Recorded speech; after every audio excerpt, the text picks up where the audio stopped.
probably losing, I would say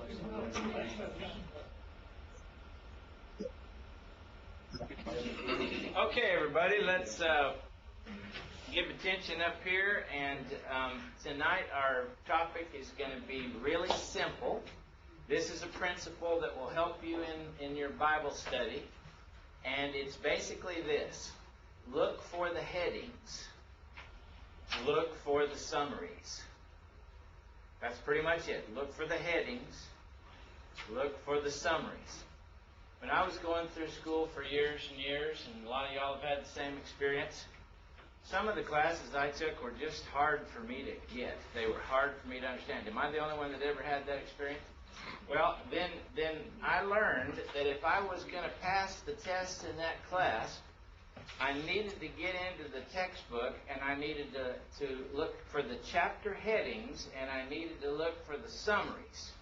Because the stuff in the summaries is what's going to be on the test. And the chapter headings tell you what's going to be in the chapter. This is the same thing when you read the Bible. I'm illustrating by, this is a particular government textbook we've got here. And these are some of the chapter headings in this government textbook. Now when you see textbooks, you see all this stuff. But this is the chapter heading. The single most important message of this book is that politics and government matter. Blah, blah, blah, blah, blah, blah, blah. This book will demonstrate. So really, if I'm reading this, I learned that the only two sentences that I care at all about in this paragraph are this sentence, which kind of introduces their idea, and this sentence, the last sentence, which finally gets down to what you're talking about here. This book will demonstrate this stuff right here. I forget everything else in that paragraph but that and that, which is the main thing, see? The single most important message, this book will demonstrate. Forget the rest of it, it's just gravy. Now, the next paragraph here, government. The institutions that make authoritative decisions apply to all of society are collectively known as government. Tells you what government includes, blah, blah, blah. But here is where the guts of the chapter are described. This is what I would call a heading or a summary statement. All modern governments have similar functions. These include, and then it lists them. You know what's going to be on the test? What are the functions of government? See, here's the different functions of government.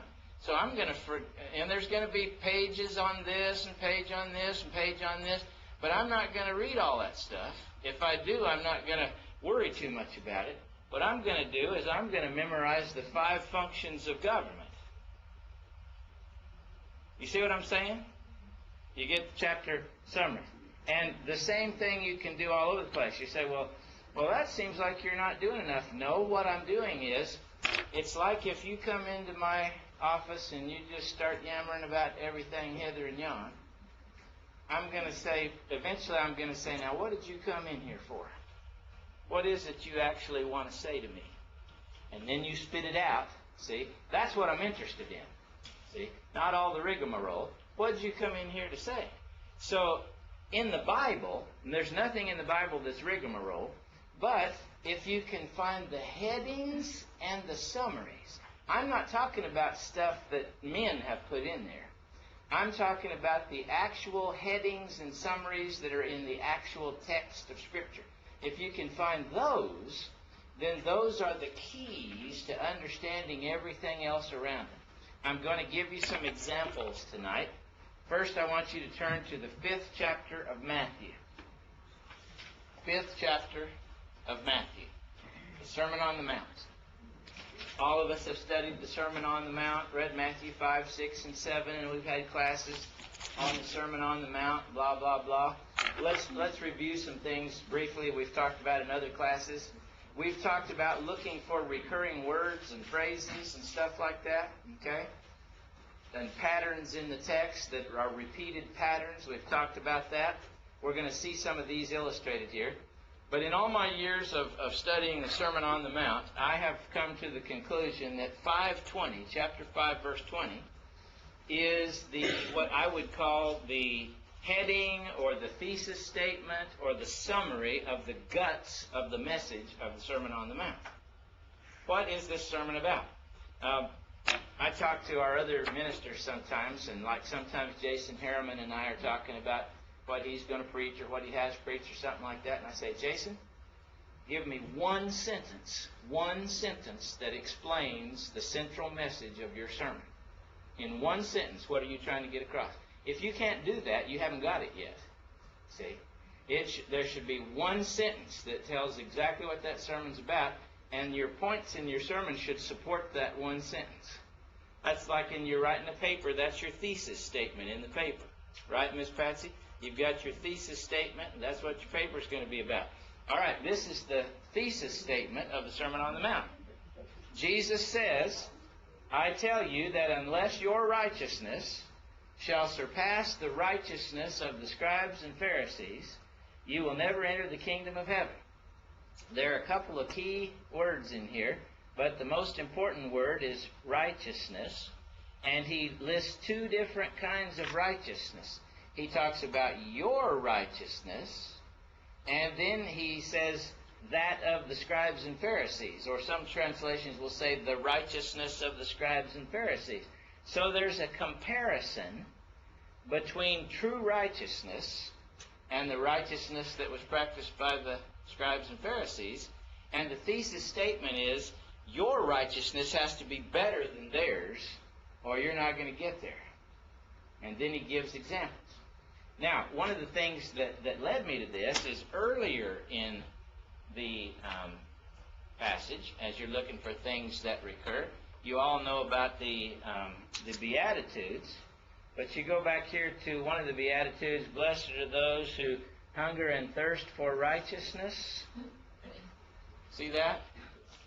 And then at the end of the Beatitudes, he says here in verse 10, blessed are those who are persecuted for what? For righteousness' sake. See? He's already introduced that twice. And is that our sheet, Bonnie? Okay, go ahead and pass that around. I'm glad you got that. So he's already introduced this word twice, and he's going to give this big summary statement. Now, let me show you a pattern that appears in the text after this. See, the thesis statement is, unless your righteousness exceeds that of the scribes and Pharisees, you won't get there. Then he says, you have heard that it was said. See that? And then he follows that each time with, but I say unto you. And then you come down here to verse 27. You have heard that it was said. Point 2, see? But verse 28, but I say unto you. Go down here to verse 31. It was also said. And then verse 32, but I say unto you. Doesn't that sound like comparison right there between two things? What did he tell us up here that he was comparing? I'm comparing your righteousness that you need to have, the true righteousness, with the righteousness of the scribes and Pharisees. So every time he says you heard that it was said, he's talking about the righteousness of the scribes and Pharisees, which isn't good enough. But when he says, I say unto you, he's talking about the true righteousness, which surpasses the righteousness of the scribes and Pharisees. So he sets up the comparison, and then he begins to follow through the comparison. See, that keeps going over here in verse 33. Again, you have heard that it was said. And verse 34, but I say unto you. Verse 38, you heard that it was said. Is this a repeated pattern, or is it my imagination? But I say unto you. See, the comparison just keeps going. 43, you've heard that it was said, but I say unto you. See, there's a contrast between what you've heard and what I'm telling you. Where did he start that contrast? Right back here in the thesis statement. Unless your righteousness, the true righteousness of the kingdom, exceeds that of the scribes and Pharisees, you won't enter the kingdom of heaven. Now let's compare the two. Let's compare it on this point. Let's compare it on this point. Let's compare it right now. What am I doing? I'm looking at the chapter heading and the main points of the chapter as I'm studying for the test. This is the way you read any book. If I was going to read a law book, I'd start reading it this way. If I was going to read a textbook of some kind, I'd start reading it this way. And but now, look at the way he starts after chapter 5. And there's no chapters and verses, remember, in the Bible. That's all man-made. Look at the first thing he says in chapter 6. Uh-oh. The RSV here makes a boo-boo here. This should read, beware of doing your righteousness. It says piety. But the Greek word is dikaiosune, which means righteousness.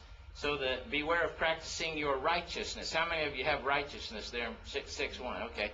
I picked up this old RSV out of the library because it was clean. It hadn't been written on. And that's the reason I wanted to use a clean text to do this.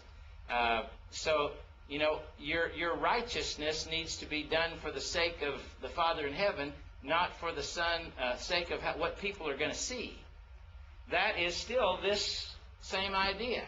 See, the scribes and Pharisees, when they give alms, they do it where everybody can see. When they pray, they do it where everybody can see, so they get the praise of men. What's he saying? The righteousness of the scribes and Pharisees is inferior to true righteousness. If you have true righteousness, you do it this other way. So you see how the heading up here is the key to understanding this entire sermon. See? He started with righteousness, he makes this point, and he contrasts these two kinds of righteousness. Now, within headings, there are subheadings. Let me show you the subheadings. This is confusing you here, but you have your own Bible where it says righteousness here instead of piety. I'm going to write righteousness there because that's what the Greek text says, righteousness. All right? What I would do is I would look at this as a subheading. See, Jesus has been comparing these.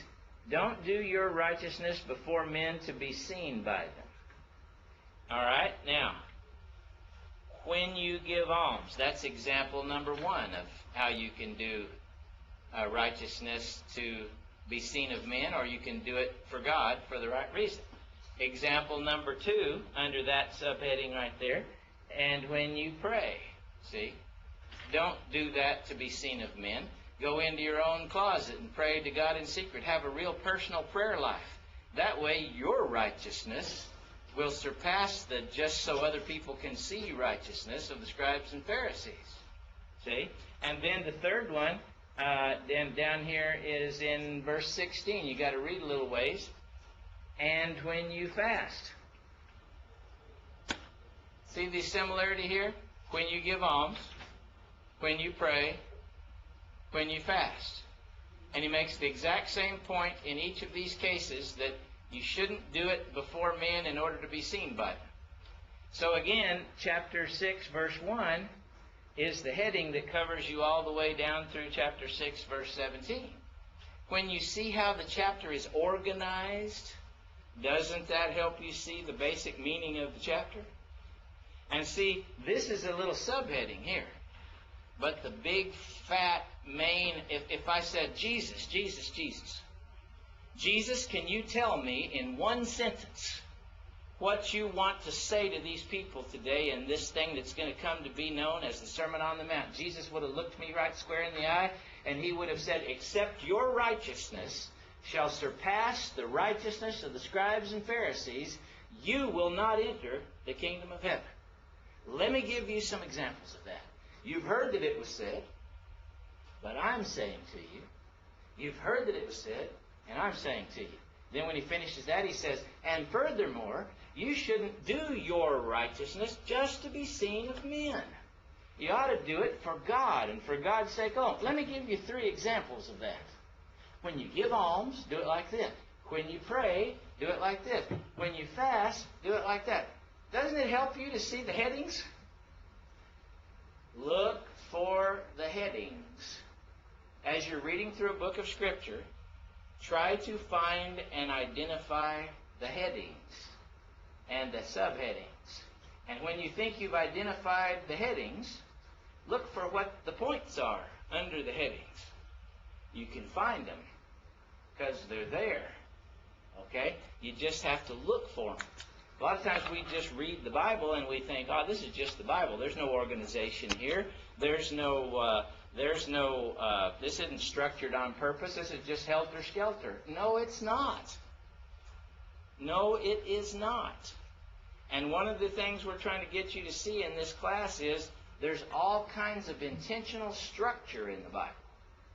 When you find that structure, you're right on to the main message that's going on there. Okay, let me give you another example of this. What I think is a clear example of finding the headings. Look at Matthew 24. You know, one of the hardest passages of interpretation in the New Testament people have more controversy over is Matthew 24. Jesus is talking about the destruction of Jerusalem, and he is talking about his eventual coming. His disciples ask a question in the first 2 or 3 verses when he tells them the temple is going to be destroyed. They say, Lord, when shall these things be? And what shall be the sign of your coming and of the end of the world? See, the disciples thought that when Jerusalem was destroyed, that must be when the end of the world was going to be, and that must be when the Messiah would come. But they had it wrong, see? And what Jesus tells them in Matthew 24 is that all this stuff with the destruction of Jerusalem is going to happen, but the end's not yet. Matthew 24:6, you know, you hear wars, rumors of wars, blah, blah, blah. All these things must needs come to pass, but they're just the beginning of travail, you know. Down to verse 14, he says, this gospel of the kingdom must be preached in the whole world for a testimony unto all nations. And then the end will come. See, it's not going to come right now. It's going to come later. Well, when he gets to the end of this chapter, he's talking about the coming of the Son of Man, and he reaches a point where he summarizes. Now remember, before Monty got in here, I told you that this class was about 2 things tonight. Find the headings and find the summaries. See, like the textbook, if you don't understand all of it, read the headings, read the summaries. All right, here's the summary of everything he's talked about in Matthew 24 and what he's fixing to talk about in the next section. This is Matthew 24, verse 44. Therefore you must be ready, for the Son of Man is coming in an hour that you do not expect. Now then, you can put a number 1 right there next to verse 45. He's going to give you example number 1, story number 1 that illustrates that, the story of the faithful and unfaithful servant. And we studied this at another time. You know, the servant is going to say in his heart, you know, my master's delayed, he's not coming, you know. And then he's going to come, see right down here, he's going to come on a day when he does not expect him.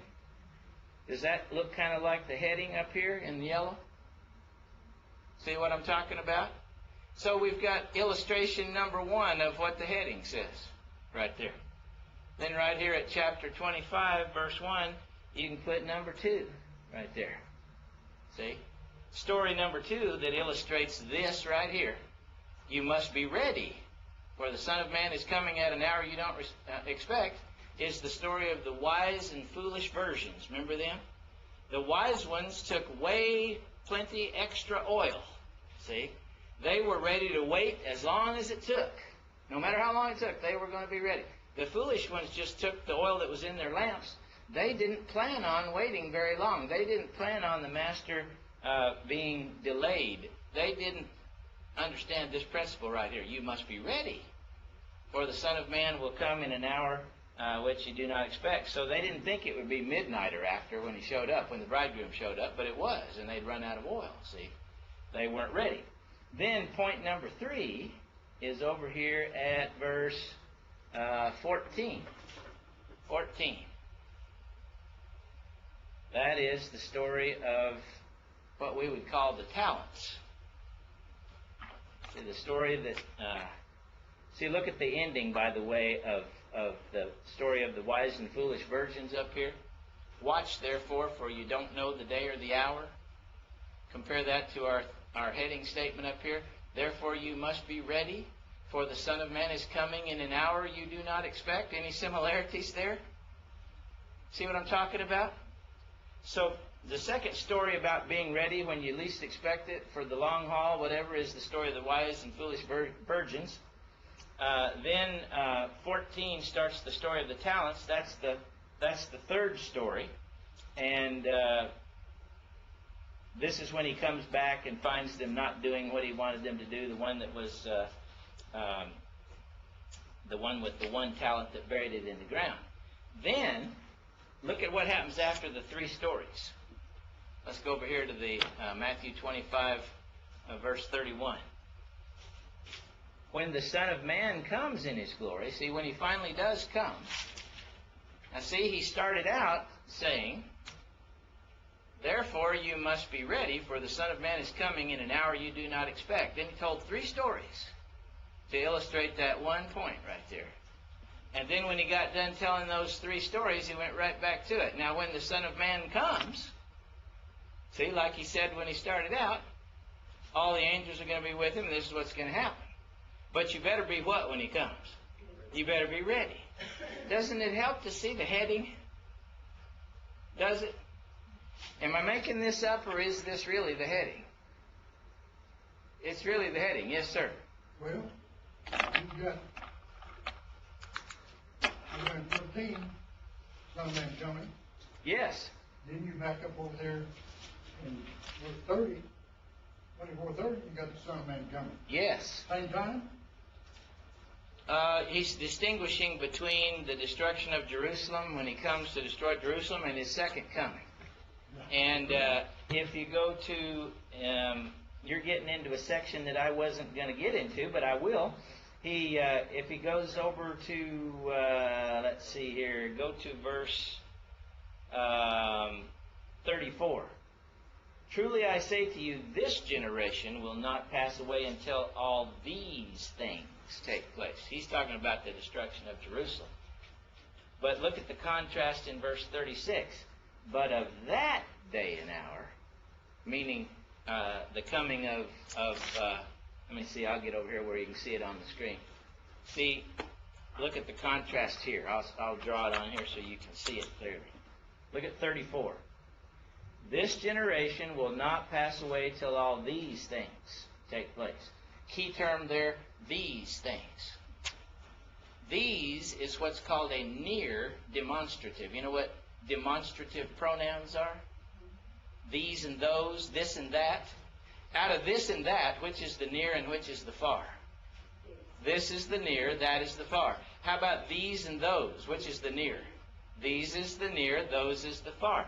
Look, he says all these things, the near demonstrative, are going to happen in this generation. But of that day, see, there's a difference between these things, the destruction of Jerusalem, and that day. That day is the second coming of Christ, see? And he says nobody knows the hour of that day.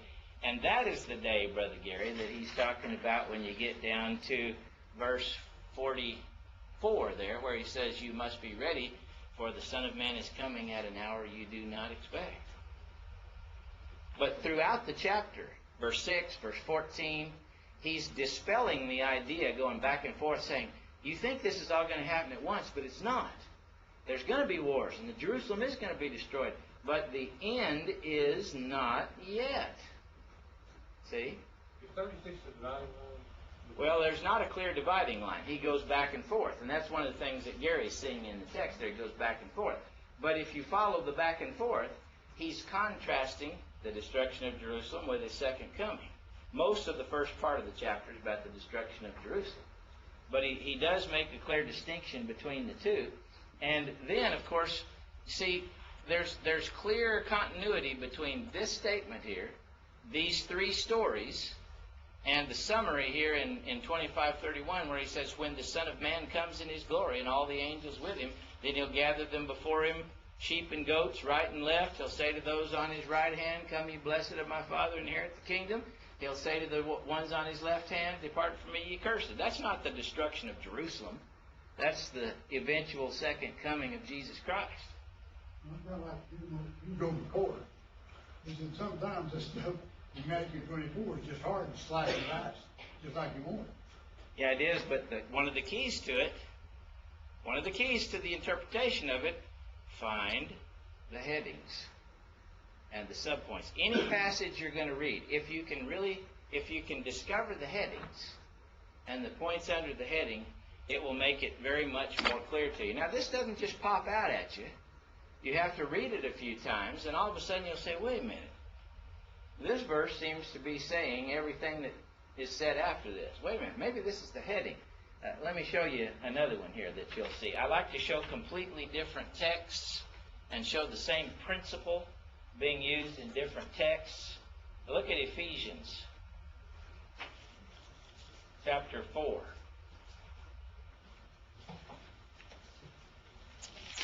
We've looked at this text before. Oh, I don't like that RSV. I should have picked something else. I tried to find a New American Standard.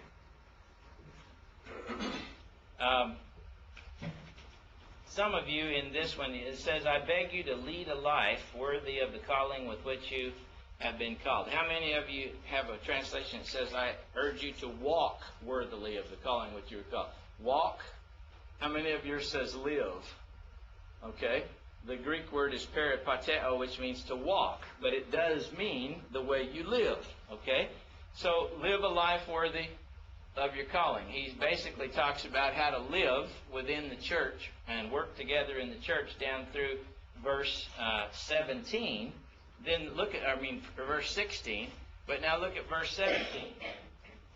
See, the RSV is going to say live, and some of yours is going to say live, and some of yours is going to say walk. This I affirm and testify in the Lord that you must no longer live as the Gentiles live. So he started out by saying, I want you to live in a manner that's worthy of your calling. Then in verse 17, he says, now I don't want you to live like the Gentiles live. And he talks about all the bad things that the Gentiles do, and how that you have to put off the old man and put on the new man in order to live like God wants you to live. This is a key section in the chapter right here. Look at verse 22, 23, 24. That you put off your old nature, which belongs to your former manner of life. Zero in there a little bit more. Put off the old nature, which belongs to your former manner of life, and is corrupted through deceitful lusts. Be renewed in the spirit of your minds, and put on the new nature. See? Well, isn't that pretty much like, I want you to live a life worthy of your calling? I don't want you to live like the Gentiles are living. How are you going to accomplish that? You've got to put off the old nature, put on the new nature. Then, right here, beginning in verse 25, you have specific examples of how to put off the old and put on the new. Putting away falsehood. See, that's on the one side. That's the old way of life. Speak the truth. See, that's the good way. See what I'm saying? Then he says, be angry, but do not sin. See? He's talking about the way the Gentiles live. They just let their anger lead them into violence and sin and all this stuff. But as you're living the new life, see, worthy of your calling, you be angry, but do not sin. Look at this. Don't steal anymore. See, that's another example of this down here, where he says, let me go down here, verse 17, now this I affirm and testify in the Lord, that you must no longer live like the Gentiles do. Well, what do you mean specifically, Paul? Well, you're going to have to change your attitude and put on a new lifestyle. What are you talking about? Well, you got to quit lying, point one, and tell the truth. You got to not let your anger lead you into sin, point two. You got to stop stealing, but instead do what? Rather, let him labor. So that's putting off the old and putting on the new. You see the points following the heading? He starts with the heading.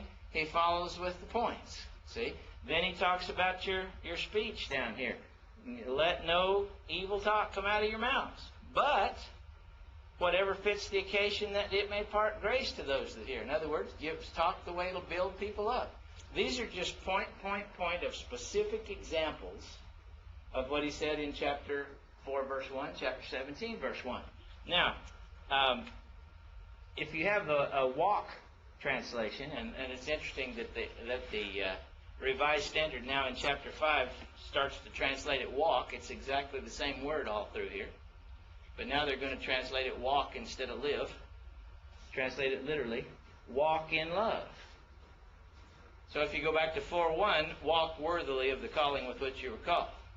4:17, don't walk any longer like the Gentiles walk. 5:2, walk in love. See? Then go down to 5:8. 5:8. See, we're looking for patterns. Let's go to 5:8 if I can find it on here. There he is. He says, once you were darkness, but now you are light in the Lord. Walk as children of light. See? Yeah, that's like putting off the old and putting on the new.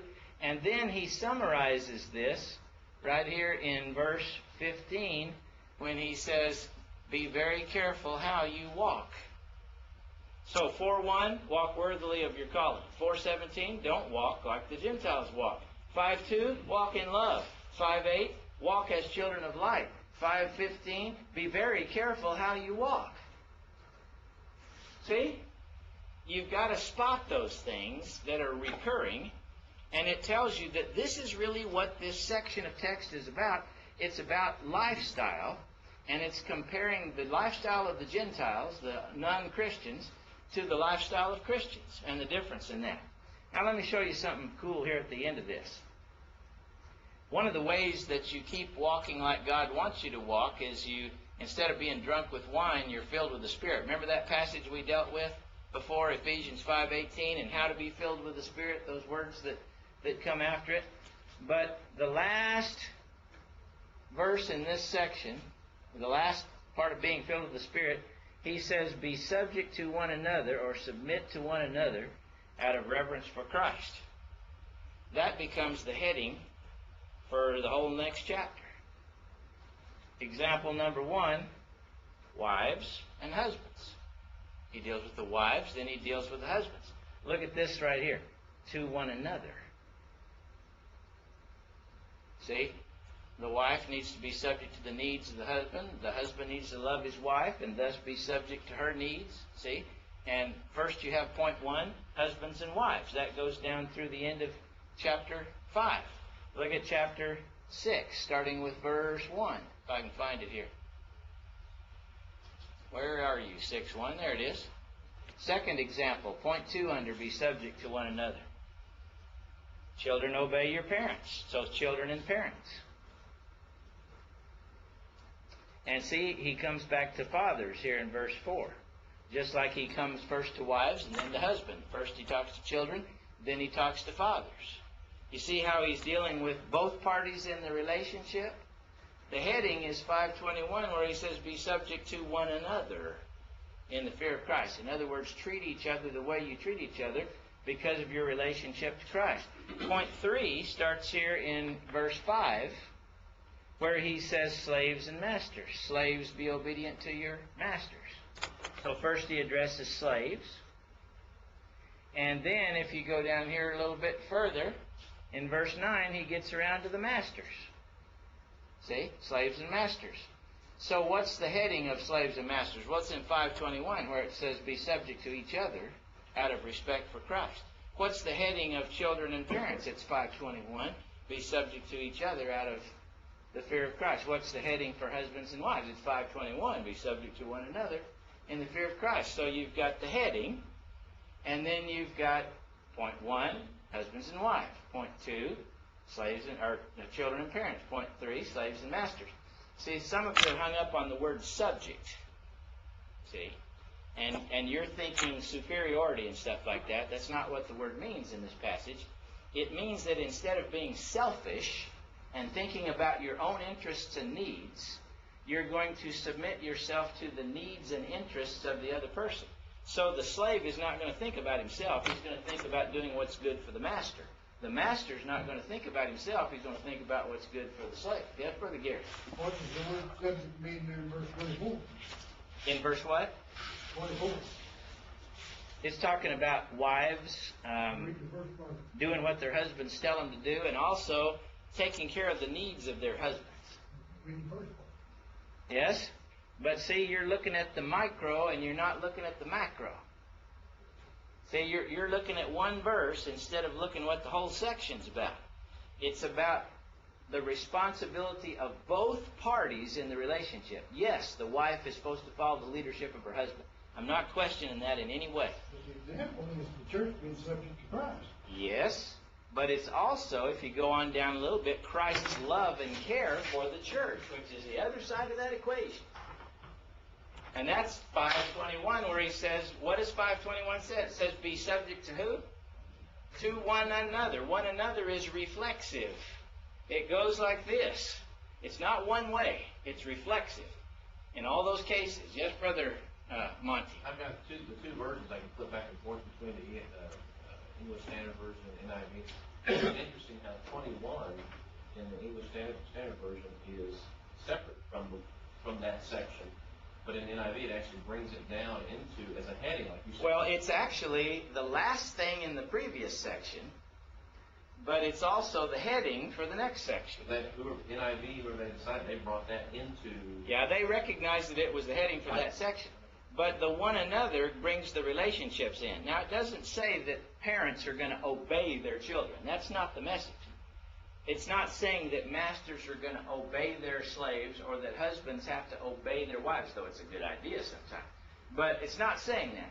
What it's saying is, out of your fear of Christ, out of your reverence for Christ and His will, each of you is going to not be selfish and is going to look toward the needs of the other in all of these three relationships. That's the main idea. Okay? But what it helps you to do is, sometimes we'll go into a Bible class and we'll just say, okay, let's talk about husbands and wives, and we'll talk about 5:22 through the end of the chapter. Wives, be subject to your husbands. Husbands, love your wives. Christ loved the church. We'll just talk about that section. But we won't ever even grasp that 5:21 is the heading, and that 6:1 through 4 is point 2 of that heading, and that 6:5 through 9 is point 3 of that heading. And if you see it as a section, you see, wait a minute, there's a principle here that is at work in all of these relationships. See, and that's what I'm trying to get across, is there's a reflexive principle there.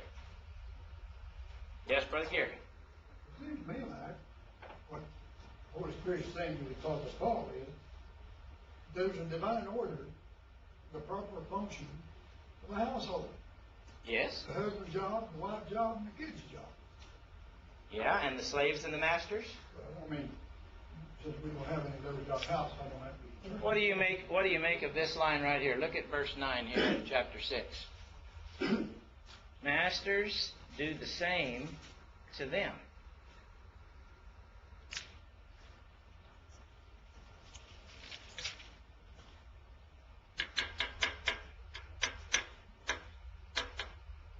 See, that's that one another we're talking about. It's saying that you're going to treat that slave like Christ would want you to treat them, looking out after that slave's best interest. You're not going to treat them like a possession or like cattle. You're going to treat them like Christ would want you to treat them. And slaves, you're going to work for that master like Christ would want you to work for him. See? And the key in verse 21, look at the heading in verse 21. Why are we subject to one another in these relationships? Out of reverence for Christ. Now here's your assignment for next week. This is your assignment. I want you to go from 5:21 all the way down through 6:9. And I want you to find phrases in there that mean the same as this phrase right here. Look at here. Out of reverence for Christ, or in the fear of Christ. Go all the way down through that section and find me other phrases in that section that go back to this motivation for why you treat one another the way you do, out of fear of Christ. See, if you draw a pyramid on the board here, or on the whatever, let's see if I can get this here, a pyramid like this. You've got, in all three of these relationships, you've got Christ up here. And you've got a husband right here, and you've got a wife right here. You've got a triangle relationship. Now, why does this relationship going this way and this relationship going this way, why does it work the way it does? Because this woman has a relationship with Christ. Why is she treating her husband the way she's treating him? Because who wants her to? Christ does. Why is this husband going to deal with his wife like this? Because Christ wants him to. He's connected to Christ, and that's what's making this relationship the way it is. Now you just, instead of husband and wife, you put parents right here, and children right here, and you start over again. Now, why is the parent going to deal with his child in a particular way? Because Christ says so. Why is the child going to deal with the parent in a particular way? Because Christ says so. Then you go to the slaves and masters. You put slaves and masters. Why is the slave going to work this way for his master? Because Christ says so. Why are you going to, master, treat your slave this way? Because Christ says so. Which goes back to 5:21. Be subject to one another. Why? Out of reverence for Christ. Now again, your assignment. Some of you have forgotten your assignment, but I really want you to do it. Go through 5:21 through 6:9 and underline or color in the phrases that mean the same thing as out of reverence for Christ. You'll be very enlightened when you do that. Children, obey your parents. What's the phrase? In the Lord. See, it's the Lord that's making you do this. Because it's right, see? Because Christ is up here, and that's what He tells you to do. Slaves, work as if you're working for Christ. See, and that's the idea all the way down through here. Yes, sir, Brother Brandon. Well, could you use it? You know, the church is supposed to submit to Christ. Yes. But obviously, I mean, Christ died for the church. Yep. And church hasn't always done the right thing. Right. Could you use that example? I mean, obviously you got, whether it's slave master or husband or wife, you could have a Mexican standoff where each side says the other one's not doing his part. But if you look at Christ, the fact that He died even though He wasn't... Did He want to die? What did He say in the garden? What were His own words in the garden? Yeah, I don't want to do this. Let this cup pass from me. And then He said, not what? Not my will. So he put aside His own selfish will and gave Himself up for the church. That's being subject to one another. That's what I'm saying. So each side, if you take that example, to me, has their responsibility regardless of the other side. Absolutely. Or not. Absolutely. But this section is written to Christians who might be either husbands, wives, parents, children, slaves, or masters. And you had Christians in all those categories. And like you say, sometimes the other party wasn't a Christian. But the Christian's supposed to do what they do. Why? 5:21. Out of reverence for Christ. That's obviously why He's saying that, so it doesn't matter what the other side does. That's exactly right. Doesn't matter what the other party does. It's not as if you're working for this slave or for this master. You're working for God. I've had couples come into my office wanting help with their marriage, and they'll say, well, if she'll do this, I'll do that. And I'll say, well, I can't help you. What are you talking about? You said, if she'll do this, I'll do that. You don't care what Christ wants you to do you? What if she doesn't do anything right? Does that mean you're not going to do anything right, or are you going to do right whether she does right or not? See? If you stop thinking about what the other one's going to do, and you just do what's right, things are going to start getting better. See? But this if-then stuff doesn't work. Both people have to give 100%. Some people say, I'll give 50% if she'll give 50%. That's nonsense. You do what God asks you to do, and let God worry about her. You start being the kind of man you're supposed to be, and you'd be surprised she might start doing some things she's supposed to do. But that's between her and who? Christ. That's right. Okay, well, let's go home. Get right, church, and let's go home. Find the headings. Find the summary.